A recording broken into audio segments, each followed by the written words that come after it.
में लाठी चार्ज से कई घायल। नमस्कार, मैं पल्लवी शर्मा और आप देख रहे हैं दिव्य हिमाचल टीवी। मैं आपके सामने हाजिर हूं हिमाचल आज का मुद्दा लेकर। हिमाचल में बजट सत्र के दौरान सरकार के खिलाफ आंदोलनों की झड़ी लग गई है। युवा कर्मचारियों के बाद अब युवा कांग्रेस कार्यकर्ताओं ने महंगाई, बेरोजगारी और ओपीएस की बहाली के लिए जोरदार प्रदर्शन किया। इस दौरान कार्यकर्ताओं की पुलिस से झड़प हो गई और पुलिस ने लाठीचार्ज कर दिया, जिसमें कई कार्यकर्ता घायल हो गए। झड़प के बीच कैसे रहे हालात और माहौल, हम पहाड़ी में इसी पर चर्चा कर रहे हैं अनिल अग्निहोत्री और राजेश शर्मा। शिमला में लाठीचार्ज किस पे हुआ, क्यों हुआ, चर्चा कर लेते हैं। राजेश, एक और जोरदार प्रदर्शन हुआ है शिमला में, विधानसभा तक ही जा पहुंचा है वो लगभग। बिल्कुल। क्या हुआ राजेश? आज कर्मचारियों की जगह, कर्मचारी खैर बाद में तो आई है, लेकिन पहले राजनीतिक कार्यकर्ता थे उस प्रदर्शन में। बिल्कुल जी, क्या था? बिल्कुल सही है। देखिए, आज विधानसभा के बाहर युवा कांग्रेस ने बहुत जोरदार प्रदर्शन किया है। आउटसोर्स ने सरकार के पक्ष में प्रदर्शन किया था। अग्निहोत्री जी, कर्मचारियों का जिक्र आपने किया।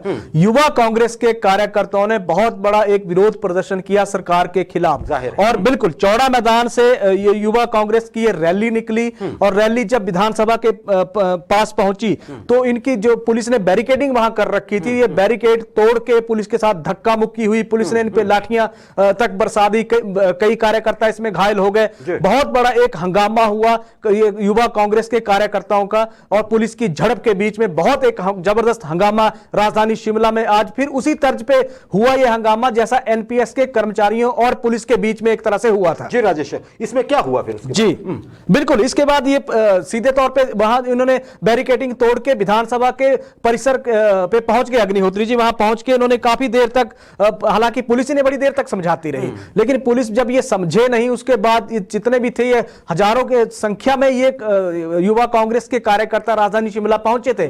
आप ये देखिए कि पुलिस ने, क्योंकि पुलिस को पहले से पता था, और प्रशासन की अगर हम बात करें तो बालूगंज से लेकर चौड़ा मैदान तक के उस रोड को सीधे तौर पे सील कर दिया गया था। लेकिन उसके बाद जब ये कार्यकर्ता वहां पहुंचे, इसमें अगर हम बात करते हैं तो कांग्रेस के भी बड़े दिग्गज नेता मौजूद रहे। खुद नेता प्रतिपक्ष वहां थे, कांग्रेस के प्रदेशाध्यक्ष वहां थे, विधायक चाहे सुखविंदर सुक्खू हो, चाहे विक्रमादित्य सिंह हो, तमाम, संजय दत्त कांग्रेस के सह प्रभारी वहां मौजूद रहे। तो कांग्रेस ने पूरे सुनियोजित एक रणनीति के तहत युवा कांग्रेस को आगे करते हुए बहुत बड़ा एक प्रदर्शन सरकार के खिलाफ किया है। अच्छा, सरकार के खिलाफ। हाँ, युवा कांग्रेस, युवा है। चलिए, अच्छा, ऐसे प्रदर्शनों में राजेश, पुलिस कर्मचारी जो होते हैं उनकी स्थिति बड़ी मुश्किल सी हो जाती है। बिल्कुल बिल्कुल। एक तरफ उनको अगर वो अपनी ड्यूटी निभानी है, ड्यूटी निभाते हैं तो कई बार सख्ती करनी पड़ती है, और सख्ती कर दी जाए तो फिर आरोप और इल्जाम लग जाते हैं। तो यहाँ पे पुलिस के साथ भी हमदर्दी होनी चाहिए, कर्मचारियों के साथ, अपनी ड्यूटी कर रहे हो। अच्छा राजेश, तो फिर ये आपने जैसे कहा, आप पिछले सेगमेंट में जिक्र कर रहे थे, मैंने आपको तब थोड़ा आपकी अनुमति से मैंने कहा था कि अगले सेगमेंट में हम चर्चा करेंगे। ये हो गई मतलब शुरुआत अब पॉलिटिक्स की। बिल्कुल। अब वो दौर आ गया है कि हम चुनावी मोड में हैं। सही तौर पे भाजपा भी चुनावी मोड में है, कांग्रेस भी चुनावी मोड में है। आपने जिक्र किया आम आदमी पार्टी भी चुनावी मोड में, तो वो तो एंट्री ही चुनावी मोड में हुई है। शुरुआत होगी राजेश आज? बिल्कुल बिल्कुल, आज से शुरुआत हो गई। क्योंकि आप ये देखिए कि अब विधानसभा के अगर सदन की बात करें तो भीतर कुछ बचा नहीं है अब अगले दौर में। अभी जो मानसून का सत्र आगे आएगा, वो सत्र सिर्फ एक महज औपचारिकता होगी। विधायक भी चिंता होगी, वो छोटा भी हो सकता है। बिल्कुल। आज अगर कल देखिए आप, कल सत्र का समापन हो रहा है, लेकिन आज उससे पहले अगर इस तरह का प्रदर्शन हो रहा है तो ऐलान कांग्रेस ने भी कर दिया है सरकार के खिलाफ, सरकार के खिलाफ, कि इतना आसान आपको भी अब होने वाली परिस्थितियां आपके पक्ष में भी नहीं है। क्योंकि कांग्रेस भी एक तरह से पूरी सुनियोजित होकर एक सही रणनीति के तहत एक अच्छे मार्गदर्शन में आगे बढ़ रही है प्रदेश में। जी, आगे बढ़ रही है प्रदेश में कांग्रेस। जाहिर है राजेश, हिमाचल में जैसे हम कहते हैं, जयराम ठाकुर साहब बोल चुके हैं मिशन रिपीट के लिए जाएंगे। बिल्कुल। हौसला और बढ़ा है, 4 स्टेट्स में, चारों ही स्टेट रीगेन कर लिए हैं भाजपा ने। बिल्कुल देश में।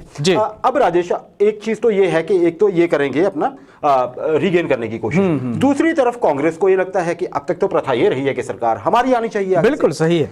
अच्छा राजेश, इसमें ये तो दोनों पार्टियों की हो गई, आप कितनी भूमिका देखते हैं आम आदमी पार्टी की जो 2 दिन पहले प्रेस कॉन्फ्रेंस हुई थी उसकी, कि कांग्रेस थोड़ा और जोश में आई है? बिल्कुल। देखिए, बिल्कुल हमें अब कुछ करना ही पड़ेगा, क्योंकि आम आदमी पार्टी ने तो कंसीडर ही नहीं किया कांग्रेस को। सही है, सही है। देखिए, आम आदमी पार्टी की अगर हम एंट्री देखते हैं तो एंट्री पे उन्होंने एक तरह से भाजपा और कांग्रेस नींद दोनों की उड़ा दी है। कांग्रेस कह रही है कि आम आदमी पार्टी से हमें कोई खतरा नहीं है, हम अपना काम करते रहेंगे। आम आदमी पार्टी के वजूद पे सवाल खड़े कर दिए। भाजपा की तरफ चलते हैं, मुख्यमंत्री जयराम ठाकुर ने कह दिया कि पहाड़ की चढ़ाई चढ़ना आम आदमी पार्टी के लिए बहुत मुश्किल होने वाला है। अब ये कॉन्फिडेंस है, ओवर कॉन्फिडेंस है, देखने वाली बात होगी। लेकिन अगर हम आम आदमी पार्टी के काफिले को देखते हैं, कुनबे को देखते हैं, तो थोड़े से चौंकाने वाले आंकड़े हैं, क्योंकि विधानसभा के जो 5 राज्यों में चुनाव हुए उसके बाद से 3 दिन के बाद के भीतर की प्रदेश की परिस्थितियां देख लीजिए।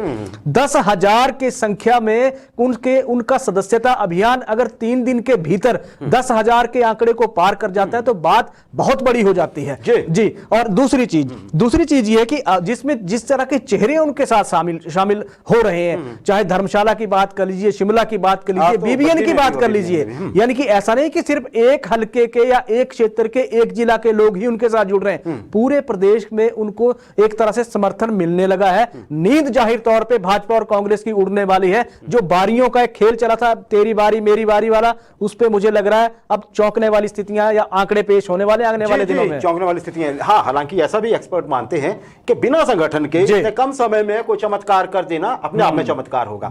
हालांकि हम ये देखें 10 साल में आम आदमी पार्टी 2 स्टेट गेन कर चुकी है, पंजाब जैसा महत्वपूर्ण राज्य भी शामिल है। लेकिन राजेश, जिस तरह से उन्होंने कांग्रेस को अपनी प्रेस कॉन्फ्रेंस में कांग्रेस को साइड लाइन करके एक तरह से उन्होंने बोला कि हमारा तो मुकाबला ही भाजपा से है, तो उसमें ये भी एक चीज है कि एंट्री ही ऐसी मारी है कि आपका कद बढ़ा हुआ लगा, आपका विश्वास झलके।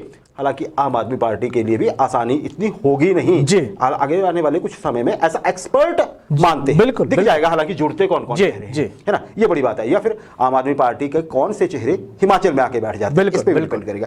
राजेश, कांग्रेस के लिए फिर तो ये स्थिति है कि चुनावी ताल पर नाल, यही है जी। बिल्कुल सही है। कांग्रेस के लिए स्थिति देखिए, चुनावी ताल पे नाल वाली स्थिति बड़ी रोचक आपने एक लाइन खड़ी कर दी है। देखिए, लंबी रेस का घोड़ा वही है जिसकी नाल मजबूत होगी। बिल्कुल सही। जब उसके पैर मजबूत होंगे तभी वो ज्यादा दौड़ पाएगा। अब परिस्थितियां ये है कि जो जितना मजबूत होगा इन आने वाले, क्योंकि अब तो दौड़ भाग का समय, चाहे वो भाजपा, कांग्रेस या आप तीनों हो, परिस्थितियां दौड़ भाग वाली सभी के लिए होंगी, क्योंकि जितना कोई दौड़ेगा उतना ही वो ज्यादा गेन करेगा। अब देखने वाली बात यह होगी कि होगा क्या, ऊंट किस करवट बैठेगा। लेकिन परिस्थितियां अगर आज की देखते हैं तो नींद उड़ी हुई है नेताओं की नींद उड़ी है। मसल फ्लेक्सिंग का दौर शुरू हो गया राजेश, है ना। अब जीतेगा तो वही, दौड़ की आपने बात की है, आगे वही निकलेगा जिसकी मांसपेशियां मजबूत होंगी। देखते हैं किसकी होती है, कैसे होते हैं, कौन निकलता है। इंटरेस्टिंग तो होने जा रहे हैं राजेश। अच्छा, जैसे हमने कहा सिर्फ कल की बैठक शेष है ना जी, बिल्कुल। तो अब वही होगा जो आपने बात कर दी है। तो अब आप अगले कुछ दिनों में, मैं पिछली बार भी आपसे एक प्रश्न पूछा था, ये अगले कुछ दिनों में, 1 महीने के समय में आप क्या क्या घटित होता देख रहे हैं? बिल्कुल देखिए, हिमाचल में अगले 1 महीने का जो दौर होगा वो दौर डिसाइड करेगा कि आने वाली सत्ता किसकी होगी, चाहे भाजपा की होगी, चाहे कांग्रेस की होगी, या किसी और की प्रदेश में एंट्री हो जाएगी। भाजपा के लिहाज से देख लीजिए आप, आने वाला दौर प्रदेश के लोगों के लिए एक तरह से लोक लुभावना होने वाला है, जिसमें भाजपा कोई कसर छोड़ने वाली नहीं है। ग्राउंड लेवल पे बात कर लेते हैं। भाजपा ने सीधे तौर पे संगठन की बैठक बुला ली है। बैठक एक शिमला में भी होगी, दूसरी बैठक घुमारवीं में तय कर दी गई है, जिसमें पार्टी के तमाम प्रकोष्ठों के मंडलों के संयोजक भाग लेने वाले हैं। कांग्रेस के नजरिए से देख लेते हैं तो कांग्रेस के नजरिए से भी पार्टी के जितने भी बड़े नेता हैं अब हलकों में अपने अपने विधानसभा क्षेत्रों में जुट जाएंगे। इसमें बड़ी अहम बात यह है कि उनके जो प्रदेशाध्यक्ष हैं वो आप देखिए मंडलों पे, बूथों पे, हर जगह पहुंचने की कुलदीप राठौर साहब पूरी कोशिश कर रहे हैं, जुटे हुए हैं। आपकी एंट्री ही धमाकेदार हुई है, और जब एंट्री ही धमाकेदार है तो आगे, क्योंकि अब लोगों की उम्मीदें भी उनसे बढ़ने वाली हैं, और उम्मीदें जब जग गई हैं लोगों को, तो अब देखने वाली स्थितियां ये होंगी।